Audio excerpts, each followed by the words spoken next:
Hello my dear students, class 8th के बच्चों के लिए मैं ये वीडियो बना रहा हूँ। फंडामेंटल टॉपिक का नाम है फंडामेंटल ऑपरेशन। इसके पहले मैंने एडिशन, सब्ट्रैक्शन और मल्टीप्लिकेशन से रिलेटेड जो फंडामेंटल ऑपरेशंस होते हैं अलजेब्रिक एक्सप्रेशन के लिए, अलजेब्रिक इक्वेशंस के लिए, उनको हमने डिस्कस किया।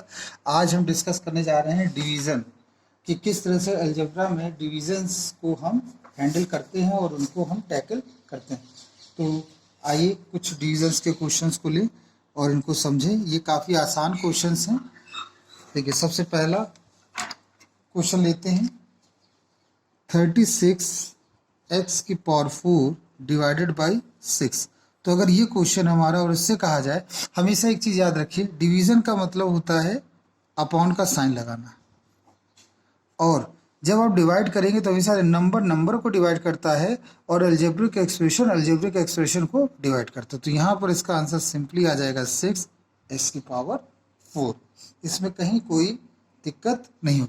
और इसमें जो साइन के रूल्स हैं वो बहुत ही सिंपल हैं। जैसे आपके मैथ्स में मल्टीप्लिकेशन के रूल होते हैं कि minus minus plus, plus minus minus, as it is वही रूल यहाँ पर भी अप्लाई होता है। इसमें कोई चेंजेस नहीं है। मतलब ये कि जैसे हम इनटू में ध्यान रखते हैं, अगर दो माइनस के हैं तो रिजल्ट आपका कैसा आता है, पॉजिटिव, और अगर एक माइनस का है दूसरा प्लस का है तो रिजल्ट आता है आपका नेगेटिव, और अगर दोनों ही प्लस के हैं तो आप जानते हैं रिजल्ट कैसा आता है, positive. These are the rules of multiplication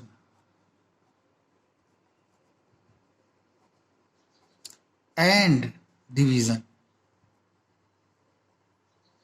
multiplication के भी हैं ये रूल और ये रूल डिवीजन के भी हैं। तो जो हमने यहाँ पर लिखा, इसी कैटेगरी में हम एक और क्वेश्चन ले लेते हैं। सेकंड, इसमें लिखा है जैसे 20x⁵, y⁴ 6 and z⁴ 7 -12x³ y² and z, और ये डिवाइडेड बाई है, इसको डिवाइड करते हैं बच्चों 4x² y/z, इससे हम इसको डिवाइड करते हैं। तो देखिए कैसे डिवाइड, तो हमने इसके नीचे कुल का साइन लगाया, और सबसे पहले तो हम इसे एक नॉर्मल वे में लिख लेते हैं।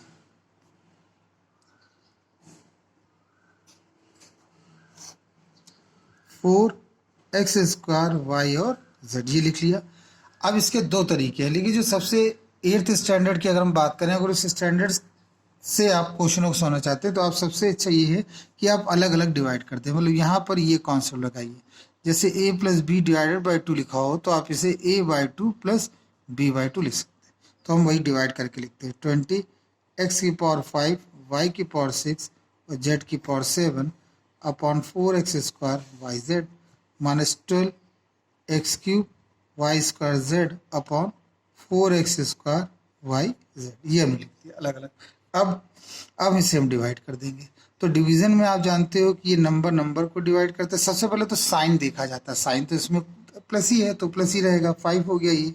अब देखिए x², ये x⁵ तो कितना आ जाएगा, x³, ये y है, y⁴ 6 है तो कितना आ जाएगा, y⁵ ये y⁴ 2 है, और सॉरी ये z है, z⁴ 1 है, ये z⁴ 7 है, तो यहाँ बच्चों आ जाएगा z⁴ 6।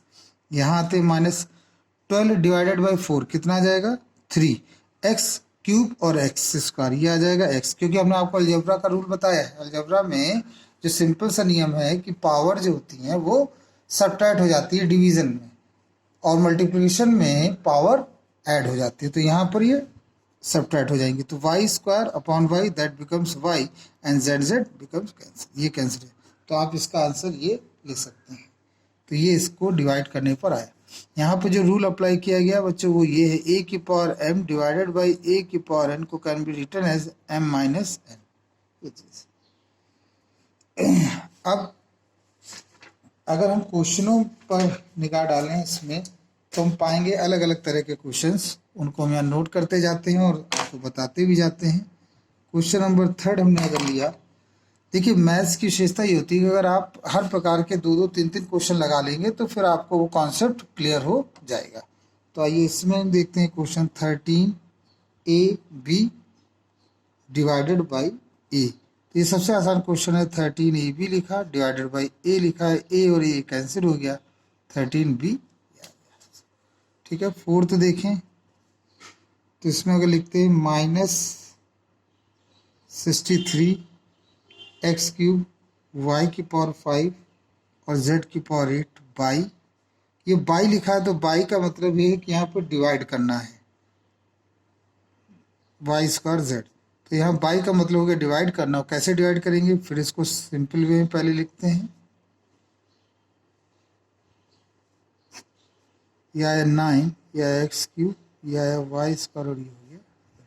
अब देखिए 9 7 हो गया, फिर x³ कैंसिल हो गया, y⁵ ये बन जाएगा y³ और ये z⁵7, ये इसका आंसर आया। तो इसमें सारे को आंसर एक ही लाइन में निकल आते हैं, इसमें कुछ ज़्यादा आपको सोचना चाहना नहीं है। और देखिए अगला क्वेश्चन हम देख लेते हैं, फिफ्थ वाला क्वेश्चन देख लेते हैं। इसमें देखिए लिखा है 9x⁶ 6⁴ -3x³ divided by -3x²। अब ये बच्चों कैसे सॉल्व होगा, तो देखिए 9x के बाद पहले तो अब इक्वल का साइन लगाइए, 6x⁴ 3x³ divided by -3x²। सबसे पहले तो आपको अलग अलग डिवाइड करके लिख लेना है। तो ये लिखा -3x², फिर ये माइनस साइन यहाँ लगाया, x⁴ डिवाइडेड बाई, आप इस तरह लिख सकते हैं 3x²। देखिए मैथमेटिक्स में ब्रैकेट बहुत इंपॉर्टेंट होता है। ब्रैकेट अगर नहीं लगाएंगे तो क्वेश्चन का कॉन्सेप्ट ही बदल जाएगा। अब यहाँ देखिए पहले तो माइनस साइन आप लिखेंगे, प्लस माइनस माइनस, फिर 3 3 9 और ये हो जाएगा x⁴। फिर यहाँ जाइए, माइनस माइनस प्लस हो गया, 3 2 6 2 हो गया और ये x² हो गया। फिर यहाँ आइए, माइनस माइनस प्लस हो गया, 3 3 कैंसिल हो गया और ये कितना आ गया x। तो ये आपका आंसर आया। समझ आया बच्चों। तो ये कैसे है, x³ डिवाइडेड बाई x²। तो x³ डिवाइडेड बाई x² मतलब x² कैंसिल हो गया और x की पावर कितनी आई 1, वो हमने यहाँ ली थी। छठा क्वेश्चन देख लेते हैं। 6 नंबर का क्वेश्चन क्या कह रहा है। 6 नंबर के क्वेश्चंस में अब थोड़े से अलग टाइप के क्वेश्चंस हैं यहाँ पर बच्चों, आइए उनको भी जाने। जैसे लिखा है a² 15a + 54 बाई a - 6।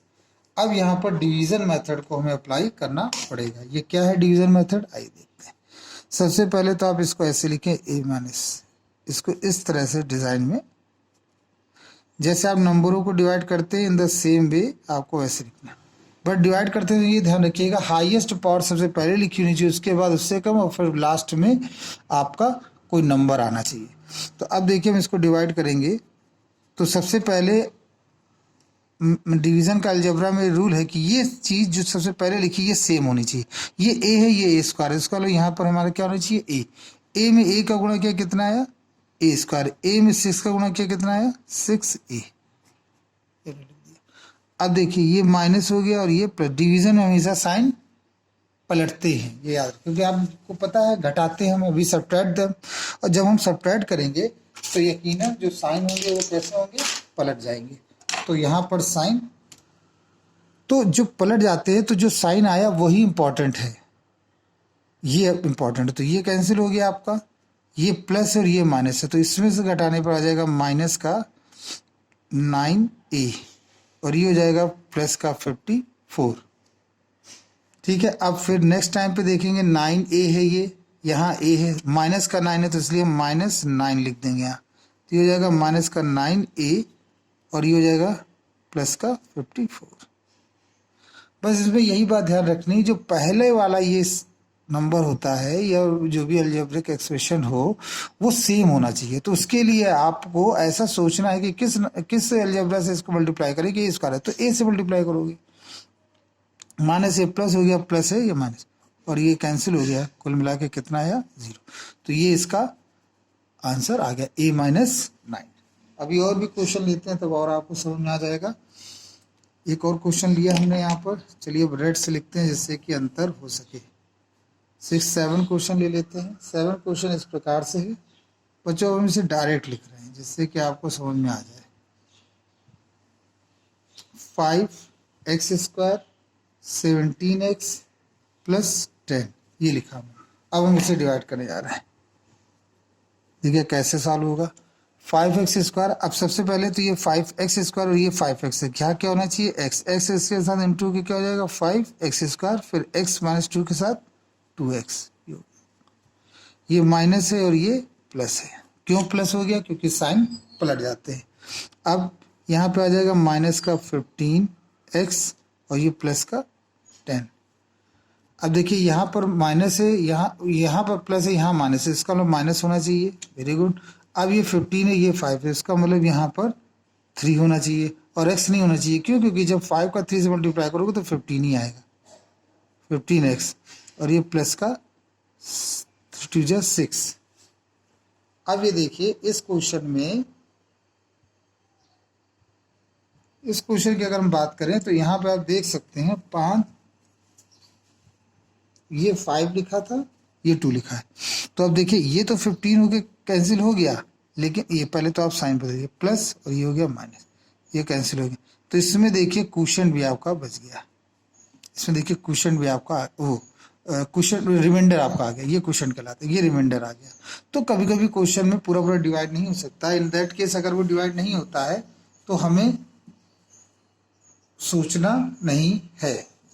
तो जो जैसे क्वेश्चन सॉल्व होगा उसको हमें वैसे ही लिखना होगा। तो ये यहाँ पर हमने इस क्वेश्चन को सॉल्व कर लिया।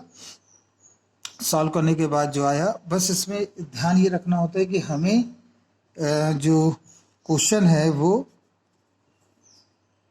उसके साइंस पर ज़्यादा फोकस करना होता है कि साइन अगर कैंसिल हो जाएंगे तो फिर वो क्वेश्चन भी आपके हाथ से निकलेगा। x³ माइनस 6x² प्लस का 11x माइनस का 6। अब देखिए सबसे पहले तो ये इंश्योर करिए कि जो आपका अलजेब्रिक एक्सप्रेशन हो वो घटते हुए क्रम में हो, मतलब सबसे पहले हाईएस्ट पावर फिर लोएस्ट सबसे। अब इसको हम लेते हैं तो यहाँ पर हम लिखेंगे x³ है तो ये x रखेंगे, ये x³ हो गया और ये क्योंकि देखिए ये x² है ना इसलिए 2x तो इसके नीचे जाएगा तो हम इसके नीचे लिख देंगे माइनस, ये कैंसिल होगी।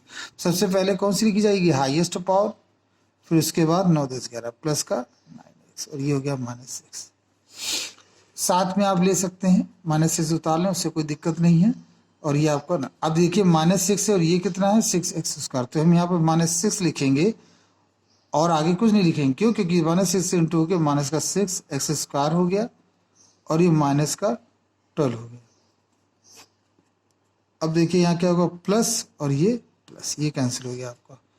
9x पहले लिखा और ये आपको आ जाएगा प्लस का 6। अब देखिए अब एक और विशेषता देखिए, जब ये इससे लोवेस्ट हो जाए पावर में तब आगे ये सॉल्व नहीं हो सकता। इक्वल तक तो सॉल्व होता है, जैसे x² होता है ये x² होता है तो हम इसको सॉल्व करते, लेकिन चूंकि ये लोवेस्ट में आ गया अब ये सॉल्व नहीं हो सकता। तो ये आपका हो गया रिमाइंडर और ये हो गया आपका क्वेश्चन। ठीक है, और इसमें मेरे ख्याल से बच्चों ये आपको समझ में आया होगा। इस वीडियो को बार बार देखिए जिससे और आपको क्लियर हो सके। Thank you very much.